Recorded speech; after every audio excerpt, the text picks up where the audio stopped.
So now let us discuss about 10th class biology. As a continuation, previous we discussed about sunlight is necessary for photosynthesis.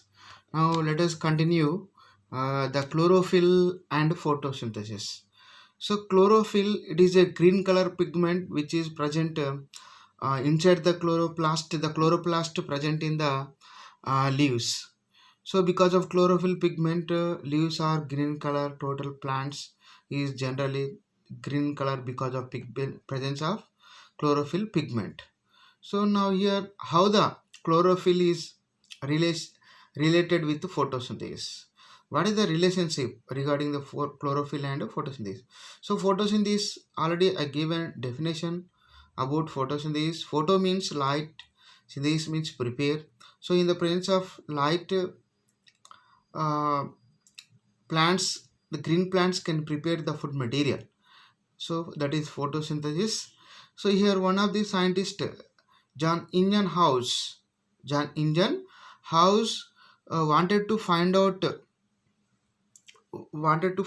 more about photosynthesis and carried out several experiments, and he proposed that only green plant parts could carry out the process of photosynthesis. So after examine by the John Ingham House, he concluded that only green parts means green plants can prepare the food materials.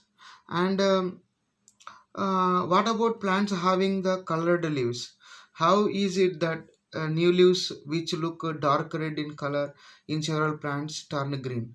Do plants having reddish or yellow leaves also carry out photosynthesis? What made plants carry out photosynthesis while even green colored animals like some birds could not? So questions like these remained challenges until scientists could isolate the green colored substances from plant pots and study in nature. So by this here, what Indian House said, green parts only prepared. But what about other colored parts? Does other color parts plants prepare the food or not? So they examine. So finally, there will be a green parts only should carried out food material in the plants because of chlorophyll pigment. So that, so next go to that John Hingan house, and mainly,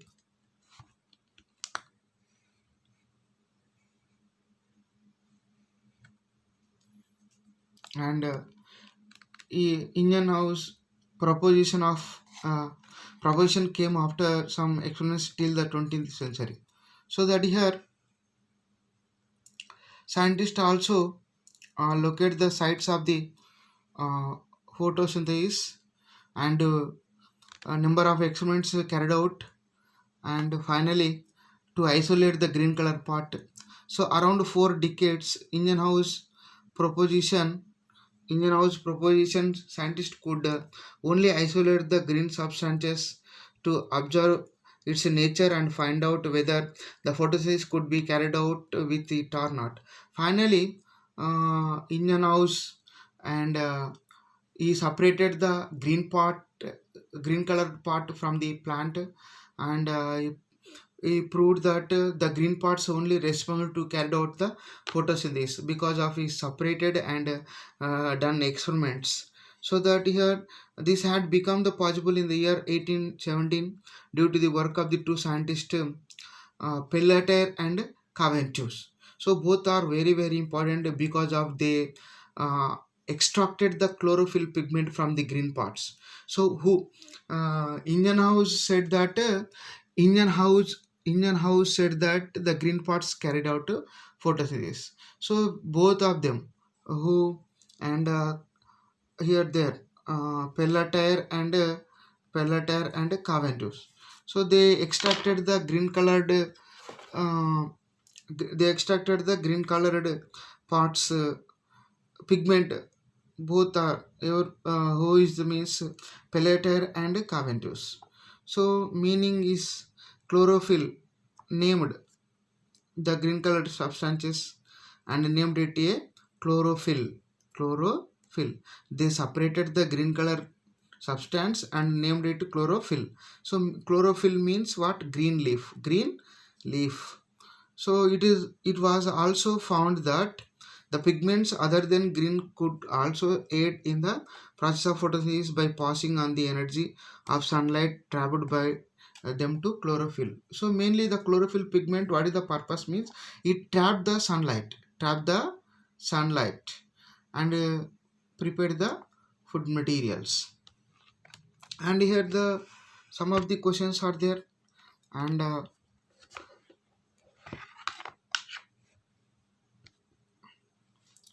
so here but where does chlorophyll and other pigments present in the plant? So mainly chlorophyll, when you take the chlorophyll present in the leaves, particularly in the chloroplast organelles, and pigments especially present in the organelles. So now let us go to that, where does photosynthesis takes place. So try to name some parts where you think photosynthesis occurs. So mainly green parts photosynthesis occurred, particularly leaves. So the exact location of the photosynthetic pot or a pot containing chlorophyll was not known till another 6 decades after Pelleter and Caventus discovered chlorophyll. So it was believed to be spread inside the cell of the green plant pots. So in 1883, it is very very important. This scientist played major role because of he explained the importance of chlorophyll pigment to carry out photosynthesis. The scientist name is what? Julius von Sachs observed the chlorophyll in a plant cell and not spread throughout the entire cell. It is rather found in the organelles within the cell. So he concluded that the chlorophyll pigment is not present entire the cell. It is present within the one organelle, that is chloroplast. So such organelle were named as a chloroplast. So Julius von Sachs said that chlorophyll pigment is not present entire cell. It is present inside the cell, particularly another cell organelle which is present inside the cell, that is called chloroplast. Means here there will be a, for example here what happens. So there will be a cell and there will be a chloroplast, and inside the chloroplast chlorophyll pigment is present. So this is the cell, this is the cell organelle here mainly chloroplast. Here it is chlorophyll pigment, which means what? Inside the cell there will be a chloroplast, inside the chloroplast there will be a chlorophyll pigment. So now can you say that where is the chlorophyll? So chlorophyll is present in the chloroplast. So where is the chloroplast? Inside the cell. So that there is a question, in which cell organelles chlorophyll pigment is present, means chloroplasts. Now let us these are present in large numbers in the cells and nearly 40 to 100 parts of like the stomatal gourd cells and ground tissue of plant. So now let us discuss about this diagram. So when we cut the leaf transverse section, so this part is we can see. So when you take the leaf, so this is when you take the leaf and cut in this manner, and mainly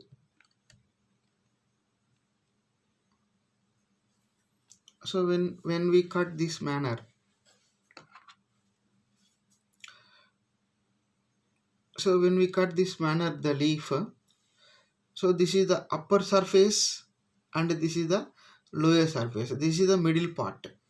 So upper surface and lower surface, and this is the middle part. In this way, so the leaf also, this is the upper part and this is the lower part.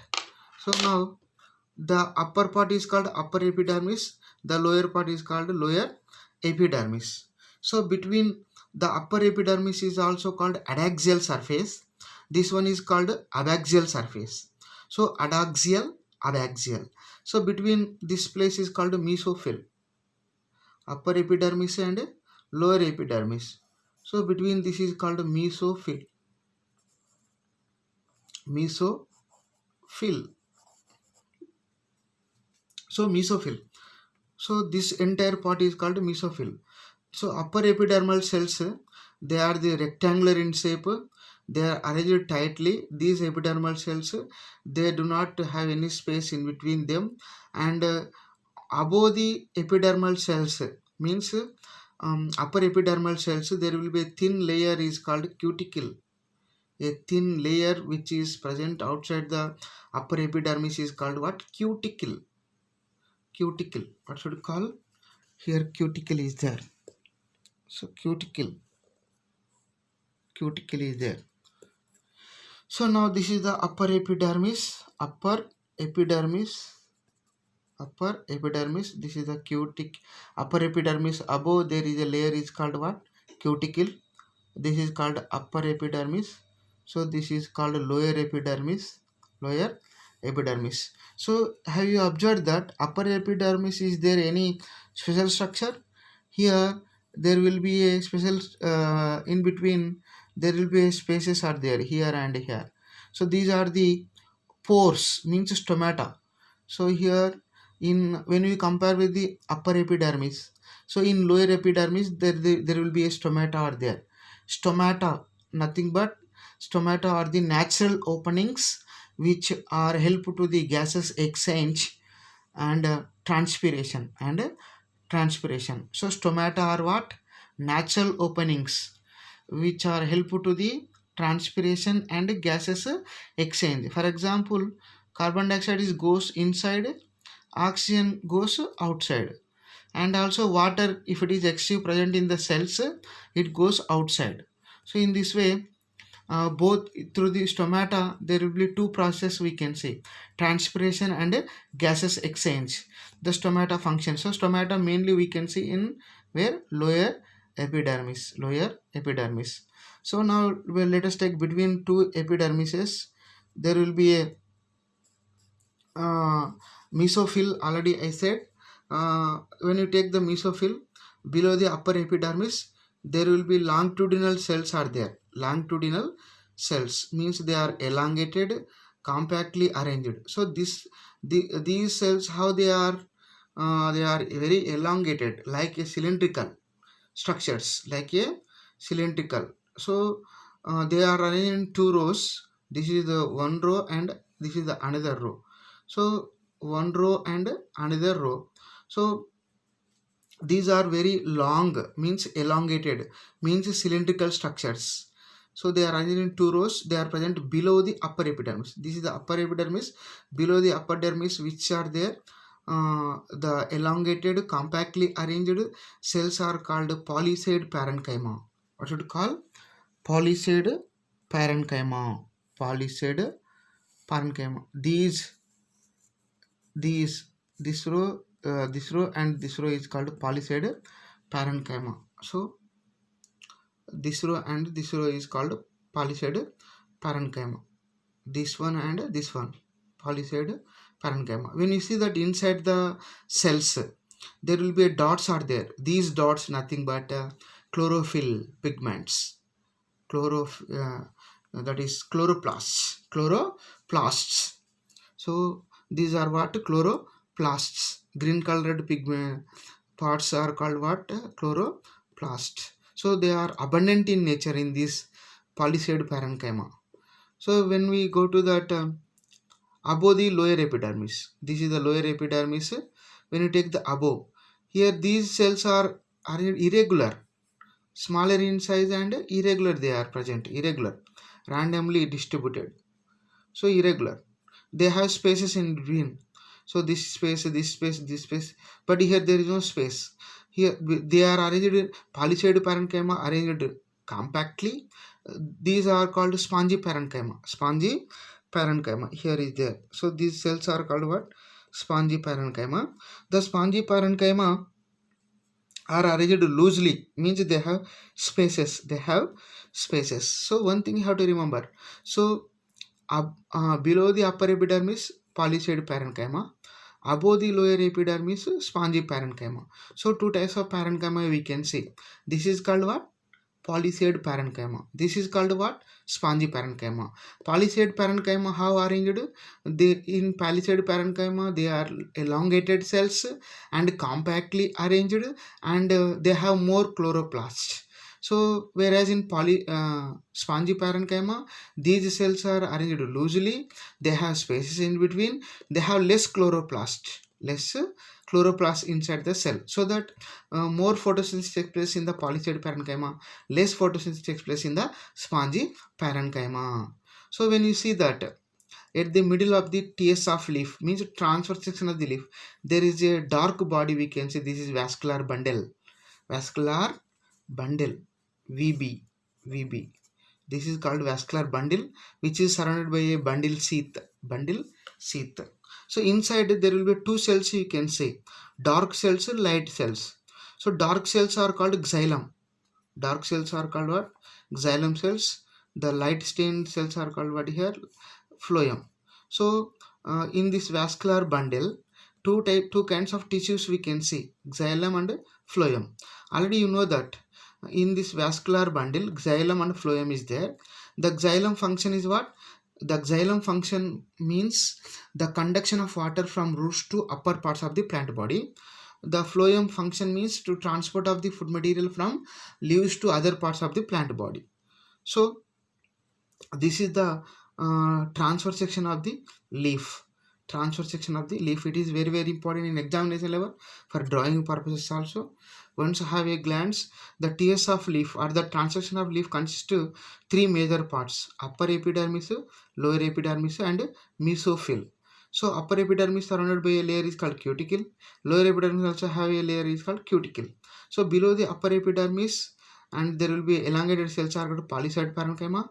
Above the lower epidermis is called spongy parenchyma. Polysaid parenchyma have more chloroplast. Spongy parenchyma have less chloroplast, so that more photosynthesis takes place, less photosynthesis takes place.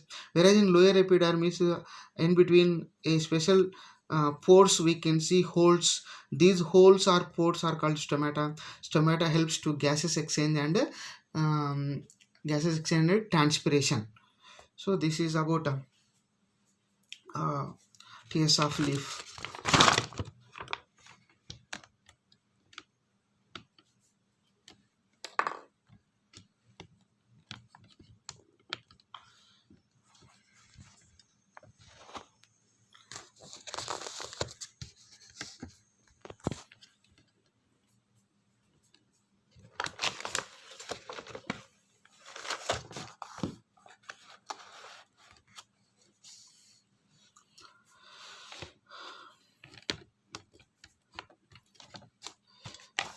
So now let us discuss about